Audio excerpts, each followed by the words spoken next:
கர்த்தருடைய பரிசுத்த நாமத்தை கொண்டாட்டும். இந்த நாளில் நாம் ஆதியாகம புஸ்தகத்தில் இருந்து ஒரு சில காரியங்களை அறிந்து கொள்ள தேவன் நமக்கு உதவி செய்வாராக. பரிசுத்த வேதாகமத்தில் ஏற்பாடு என்று சொல்லப்பட்ட வார்த்தைக்கு உடன்படிக்கை என்ற பொருள். பரிசுத்த வேதாகமத்தை ரெண்டு பிரிவாக பிரிக்கிறார்கள். புதிய ஏற்பாடு, பழைய ஏற்பாடு என்று சொல்லி. பழைய ஏற்பாடு என்றால் பழைய உடன்படிக்கை, புதிய ஏற்பாடு என்றால் புதிய உடன்படிக்கை. பழைய உடன்படிக்கையின் புஸ்தகத்தில் இருந்து முதலாவது சொல்லப்பட்ட புஸ்தகத்தின் பெயர் ஆதியாகமம். இதை திருவிவிலியத்தில் தொடக்க நூல் என்று சொல்வார்கள். தொடக்க நூல் என்று சொல்லக்கூடிய இந்த ஆதியாகம புஸ்தகத்திலிருந்து ஆதியாகமம் 1ஆம் அதிகாரம் முதல் வசனத்தில் இருந்து ஒரு சில காரியங்களை நாம் அறிந்து கொள்ள தேவன் நமக்கு உதவி செய்வாராக. ஆதியிலே தேவன் வானத்தையும் பூமியையும் சிருஷ்டித்தார் என்று எழுதப்பட்டது. ஆதியிலே என்பது ஒரு காலத்தை குறிக்கிறது. மனிதன் உண்டாக்கப்படாத, யாருமே இல்லாத ஒரு காலம், தேவன் இருந்த காலம், அவ்வளவுதான். அப்படி என்றால் அது ஆதியிலே என்று சொல்லும்போது துவக்கம் என்று சொல்லக்கூடிய வார்த்தை உண்டு.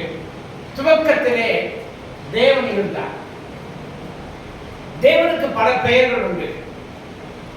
தேவன் என்று சொல்லக்கூடிய வார்த்தை வந்து பொதுவாக சொல்லப்படுகிற ஒரு வார்த்தை. ஆங்கிலத்தில் காட் என்று சொல்வார்கள்.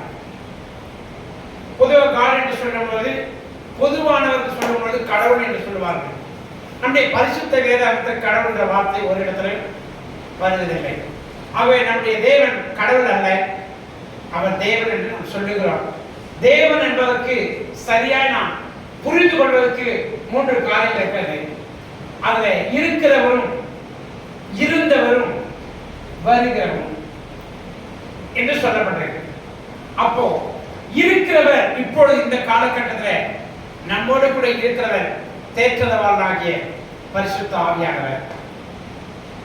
இருந்தவர் என்று சொல்லும்போது காலம் உருவாக்கப்படுவதற்கு முன்பதாக, மனுகுலம் படைப்பதற்கு முன்பதாக பிதாவாகிய தேவன் இருந்தார். ஆனால் வருகிறவர் என்று சொல்லும்போது அது இயேசுவை குறிக்கிறது. மணவாளனாக வருவார், ஆனால் அவர் பிதாவுக்கு குமாரனாய் வெளிப்பட்டவர்.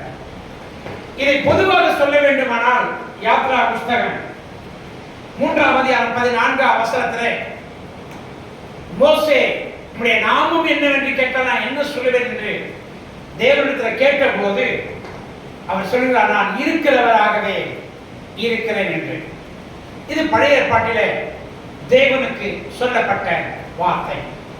ஆனால் எபிரேயர் நிருபம் 13ஆம் அதிகாரம் 8ஆம் வசனத்திலே அங்க சொல்லப்படும் போது இயேசு கிறிஸ்து நேற்றும் இன்றும் என்றும் மாறாதவராய் இருக்கிறார் என்று எழுதப்பட்டது. அப்படியானால் பிதாவாகிய தேவன், குமாரனாகிய கிறிஸ்து, இவர் இருவருமே மாறாதவர்கள், நித்தியமானவர்கள் என்பதை நமக்கு பரிசுத்த வேதம் தெளிவாக காண்பிக்கிறது.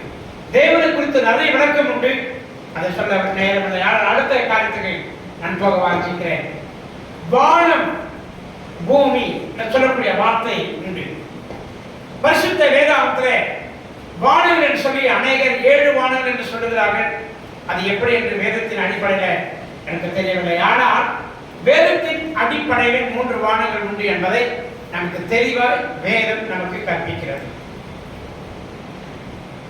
ஆகாய விரிவுக்கு தேவன் வானம் என்று பெயரிட்டார் என்றும், வான மண்டலங்கள் என்று எபேசியர் 6ஆம் அதிகாரத்தில் 12ஆம் வசனத்தில் எழுதப்பட்டிருக்கிறது.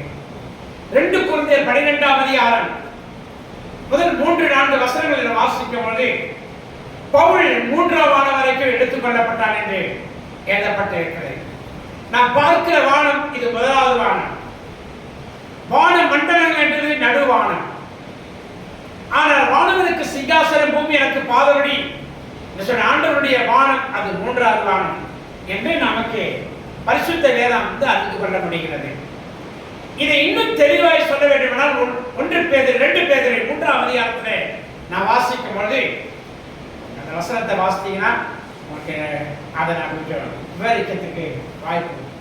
2 பேதுரு 3ஆம் அதிகாரம் 4ஆம் வசனம் 5ஆம் வசனம் வாசி.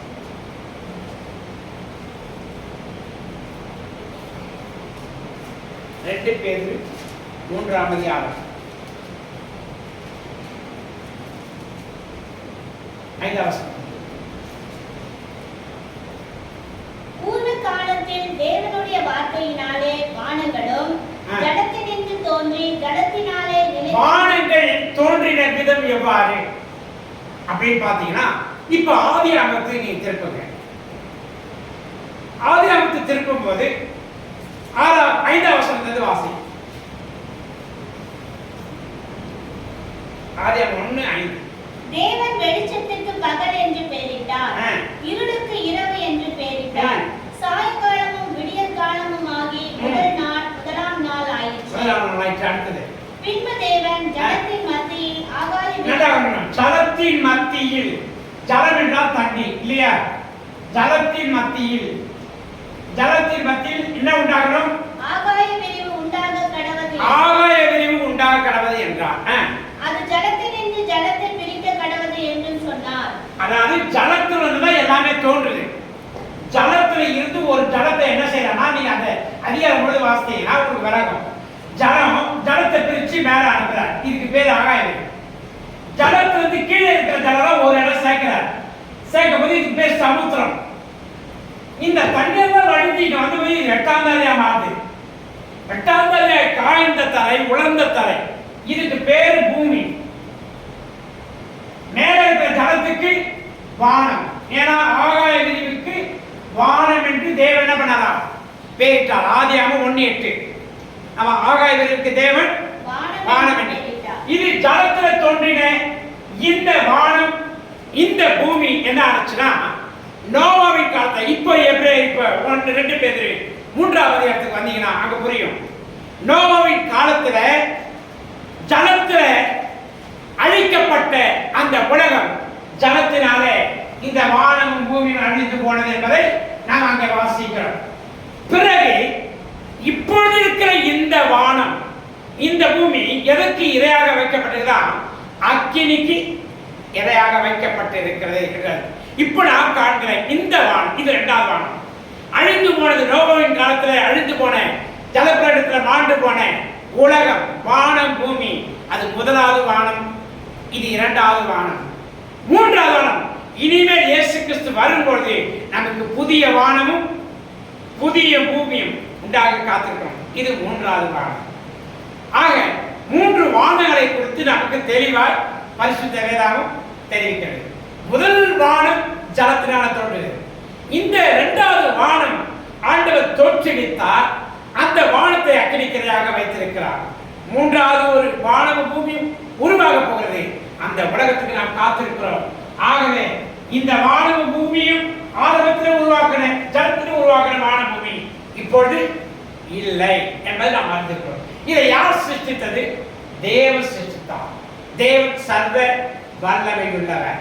ஆகவே சர்வ வல்லமை உள்ளவர், அவருக்கு சகலமும் சரியா தெரியும். பூமி அந்த இடத்துல தொங்க வைத்தார் என்று யோபு 26:7 வாசிக்கிறோம். அந்த இடத்துல தொங்க வைத்தவருக்கு தான் பூமி அந்த இடத்துல தொங்குது என்று வாசிக்க முடியும். வேற யாருக்கும் அவர் சொல்லதான் தெரியுமே தவிர வேற யாரும் பலவிதமா சொல்லுவாங்க. பூமி இப்படிதான் இருக்குது, விஞ்ஞானிகள் சொன்னதாக சொல்லுவார்கள். விஞ்ஞானிகளுக்கு எதுவுமே தெரியாது, படிச்சுதான் சொல்லுவாங்க. படிச்சுட்டு சில நேரங்களில் தவற ஒத்துக்கொள்வாங்க. ஏன்னா குறைவிலிருந்து மனிதன் பிறந்தான் சொல்லி ஒத்துக்கொண்ட விஞ்ஞான உலகம் இன்னைக்கு அதை மாற்றிக்கொண்டது. அவருக்கு தெரிஞ்சது சொல்லுவாங்க, அவ்வளவுதான். ஆனா வேதம் சரியா சொல்றோம். படைத்தது, இந்த உலகத்தின் முடிவு, நடப்பது, நடந்தது எல்லாவற்றையும் தெரிவிப்பது இந்த பரிசுத்த வேதம். ஆகவே வானம் எவ்வாறு உண்டாக்கப்பட்டது, பூமி எவ்வாறு உண்டாக்கப்பட்டது, யார் உண்டாக்கியது, எப்பொழுது ஆரம்பித்தது என்பதை சத்திய வேதம் தெரிவிக்கிறது. 3 வானங்கள் உண்டு. ஆனால் பிதா, குமாரன், பரிசுத்த ஆவியானவர் மாறாதவர். அநேக சொல்றாங்க மூவரும் ஒன்று என்று வேதம் எங்கேயுமே நமக்கு குறிப்பிடவில்லை. வேதம் என்ன சொல்லுவதோ அதை தான் நாம் எடுக்கணும் தவிர நமக்கு என்ன முடியுமோ அதை பேசக்கூடாது. வேதம் நமக்கு எங்க என்ன சொல்லுதோ அதை மாத்திரம் எடுத்து சொன்னா யாருக்கும் குழப்பம் வராது. உடனே ஒரு அப்படின்னு ஒரு சர்ச்சையை எழுப்புறார். இதெல்லாம் சர்ப்பத்தின் ஆவியுடையவர் தான் சர்ச்சையை எழுப்புவார்கள். வேற யாரும் சர்ச்சையை எழுப்ப மாட்டாங்க. நமக்கு 3 தேவன். தேவன் என்பது தேவன் இந்த ஒரு வார்த்தையே பொதுவான வார்த்தை தான் தவிர வேற ஒன்றுமே இல்லை. எஸ்தர் சரித்திர புத்தகத்துல இந்த பேர் இருக்கவே இருக்காது. நீங்க அந்த அதிகாரத்தின் முழுதுனை பார்த்தா தேவன் என்றோ கர்த்தர் என்றோ ஆண்டவர் என்றோ வராது. அதுக்காக அதை நாம் தள்ளிவிட முடியாது.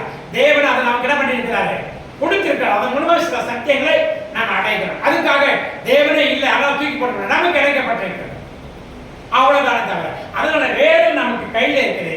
வேதம் என்ன சொல்லுதோ அதை பார்ப்போம். 3 வானங்கள், பிதா குமாரன் பரிசுத்த ஆவியானவர் இருக்கிறார் என்பதை அறிந்து கொள்வோம். எல்லாமே 3 வித தன்மையில் தான் பரிசுத்த வேதம் இருக்குது. இதை அறிந்து கொள்வோம். கர்த்தர் நம்மை ஆசீர்வதிப்பார். ஆமென்.